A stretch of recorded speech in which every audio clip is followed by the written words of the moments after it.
Պարոն Մանուկյան, որ ասում եք, որ պետությունն եք,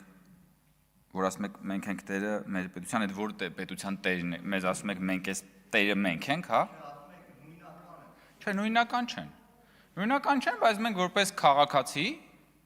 համարում ենք, որ այո, մենք ենք պետության տերը, որպես քաղաքացի եւ Հայաստանի Հանրապետության ժողովուրդն է պետության տերը։ Եվ մենք մեզ նույնացնում ենք առաջին հերթին քաղաքացիների հետ։ Եվ այո, մենք քաղաքացիներով մենք ենք տերը այն պետության, որը դուք ուզում եք մատաղ անեք։ Ուզում եք մատաղ անեք այդ պետությունը։ Ու այդ մատաղ անելու ամենավառ ապացույցներից մեկը այդքան երկար չար չրկված 004 շրջաբերականն է, ժողովուրդ ջան։ Դուք այնտեղ որտեղ որ ուզում եք ինչ-որ մի բան փրկեք, այդ դա կործանվում է։ Հիշեք էլի Ղարաբաղում ինչ արեցիք։ Ղարաբաղը որոշել եք փրկեք, մի քանի օր հետո լուծարեցիք, ժողովուրդ։ Ասում եմ, ձեր մոտ հիմնականում թարս է ստացվում։ Լավ բաները ստացվում է ակամա։ Թարս է ստացվում։ Ոնց որ հիմա այս քննարկումը։ Ես չգիտեմ թե դուք խի եք այս քննարկումը նախաձեռնել։ Բայց հիմա մենք այս քննարկումը ավարտում ենք ձեր ըմբոստությամբ այս քննարկման նկատմամբ։ Ոնց կլինի տենց։ Դուք նախաձեռնում եք քննարկում, հետո դուք գալիս եւ դժգոհում եք քննարկումից։ Սրա մասին չէր ձեր քննարկումը։ Այս չէիք ուզում։ Քանի որ այնուամենայնիվ դուք նաև հղում եք անում մահկամ ազատության մասին եւ նաև Հակոբ Մովսեսի այդ հարցազրույցի ժամանակ դա քննարկվել է, այդ իսկավ իրական սա կենտրոնական գաղափար է, պարոն Մանուկյան։ Որովհետեւ իրոք երբ ես դեռ ուսանող էի, իսկապես իմ համար շատ տարօրինակ էր հնչում դաշնակցության մահկամ ազատությունը ինքնիշխան Հայաստանի Հանրապետությունում, հասկանում եք։ Մահկամ ազատությունը հələ մի կողմ որ կարող է, երբ որ դու չունես պետություն, այնտեղ պետք է հասկանալ։ Շատ լավ, դա ուրիշ է, ազատագրություն է։ Լավ, բա մահկամ ազատությունը ինքնիշխան պետության մեջ ում է ուղղված։ Ումից եք դուք ուզում ազատագրվեք դաշնակցությունը այս հարցին պիտի պատասխան տա։ Դա ձեզ հետապնդելու է, չեք կարա վերացական չի, պարոն Մանուկյան դա։ Ասում եք մահկամ ազատության մեջ մահը վերաբերվում է դաշնակցականներին, հա? Շատ լավ։ Մահը դաշնակցականներին էր վերաբերում 1999 թվականի հոկտեմբերի 27-ին։ Երբ որ նախկին դաշնակցական Նայիրի Հունանյանը մտավ ահաբեկչություն արեց։ Ում էր վերաբերում այդ մահը։ Մահը դաշնակցականներին էր վերաբերում 2008 թվականի մարտի 1-ին, երբ որ 10 մարդ գնդակահարվեց, ու դրանից հետո դուք էլի սիրուն այդ նույն իշխանության հետ գնացիք կոալիցիա կազմեցիք, կտրեցիք այդ տորթը, բաժանեցիք իրար մեջ։ Որտեղ էր Քավլիցի, ես չեմ ցանկանա երբևէ, որ որևէ մի դաշնակցականի մազը ծռվի։ Բայց երբ որ դուք ասում եք մահը վերաբերվում է դաշնակցականներին, ոչ թե ժողովրդին, ես մի հատ ուրիշ պատմություն եմ հիշում։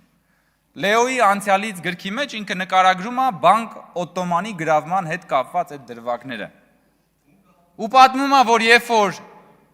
դաշնակցականները արդեն բանկից դուրս գալով նրանց պիտի ճանապարհեին, համապատասխան այլ երկրի դիվանագիտական ներկայացուցիչները։ Նա նկարագրում է, երբ որ այդ բանկ Օտոմանի գրավումից հետո ինչ տեղի ունեցավ բազմահազար հայ բնակչության հետ։ Իսկ այդ մարդիկ գնացին հետո։ Ուր գնացին։ Եվ ում համար էր մահը, ում համար ազատությունը։ Ում համար էր մահը, ում համար ազատությունը։ Երբ որ ազատագրական պայքարի դրոշակի ներքո անում եք գործողություններ, հետո գնում են ժողովուրդը ջարդվում են հազարներով եւ ասում եք, չէ, մահը դաշնակցականներին, ազատությունը ժողովրդին։ Այնինչ ասում եմ ճիշտ հակառակն է։ Դաշնակցությունը հիմնականում մահը տվել է ժողովրդին, ազատությունը պահել է իրեն։ Ումով ասում եք մի արեք։ Շատ լավ, ուրեմն բանը Քաջազնունիով կասեմ։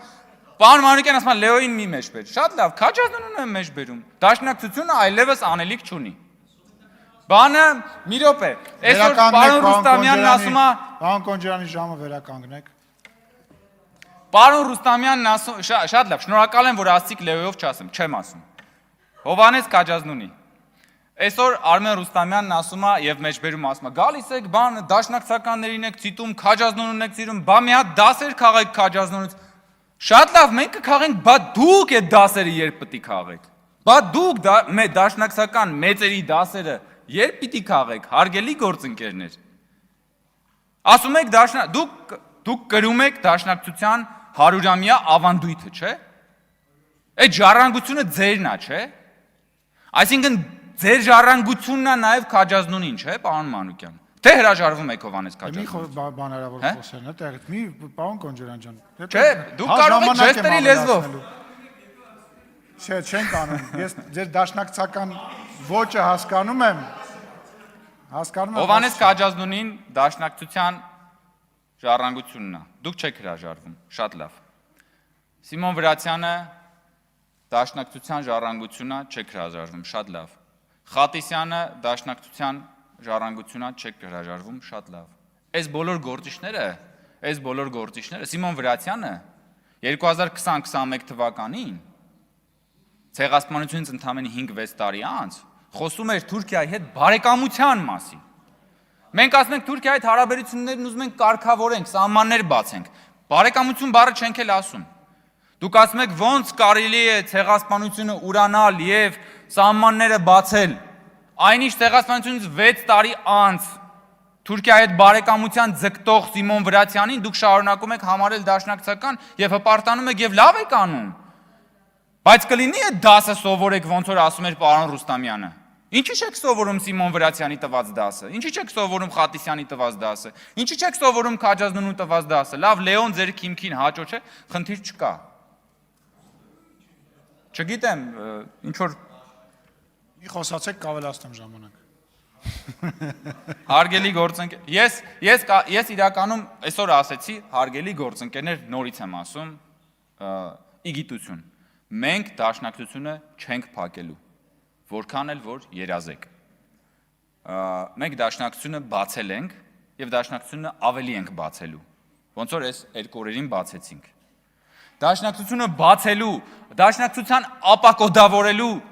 մի հրաշալի հնարավորությունն էլ Հակոբ Մովսեսին այս ամբյոնից լսելն էր,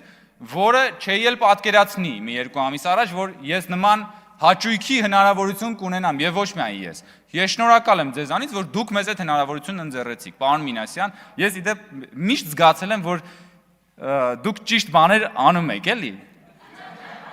Հիմա դուք սա որ արեցիք։ Ես չգիտեմ, հիմա ինչ եք պլանավորել, ինչ չէիք պլանավորել, բայց ոնց որ լավ ստացվեց։ Հարգանքներիս հավաստիքը։ Եվ նաև արդեն ամփոփելով նախ ես ուզում եմ մեր գոհունակությունը հայտնել առ այն, որ պարոն Հակոբյանը իր ելույթում եւ իր հարցուպատասխանի ընթացքում 3 եւ այսօր կարևորեց կոռուպցիայի կանխարգելման հանձնաժողովի եզրակացությունը եւ ըստ էության կարևորեց անկախ մարմինների պաշտոնյաների կոռեկտության պահպանման անհրաժեշտությունը եւ այս քննարկումը եւ այս քննարկման ընթացքում նաեւ պարոն Հակոբյանի հնչեցրած մտքերը կարծում եմ լավագույնս փարատեցին բոլոր այն մտահոգությունները, որոնք կարող էին լինել Հակոբ Հակոբյանի հայտարարությունների վերաբերյալ։ Այդ մտահոգությունները, այդ քննարկումները, պարոն Հակոբյանի հավաստիացումները մեզ համար բավարար է։ Եվ ես ուզում եմ ասել, որ քաղաքացիական պայմանագիր խմբակցությունը չի մասնակցելու այս հարցի քննարկմանը, քվեարկությանը ներողություն, չի մասնակցելու, այսինքն դեմ ենք այս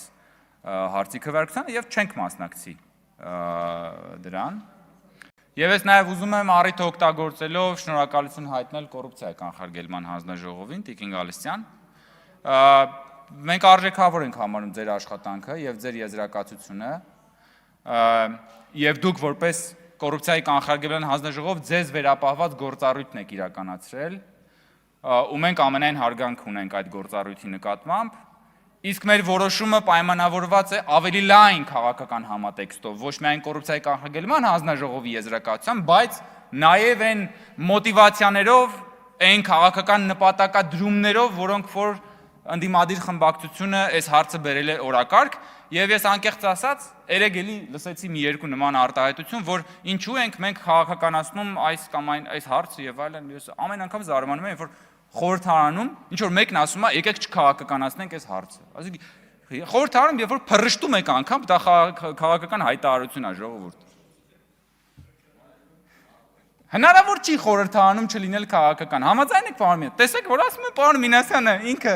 շատ լավ ամեն ինչն էլ հասկանում է։ Բայց երեք ես էլի լսում էի, որ ձեր գործընկերները ասում են եկեք չքաղաքականացնենք, Սա ամբողջությամբ քաղաքական քննարկում էր։ Շնորհակալություն, ստեսություն։ Հավանիր տեսանյութը եւ բաժանորդագրվիր նորությունները բաց չթողնելու համար։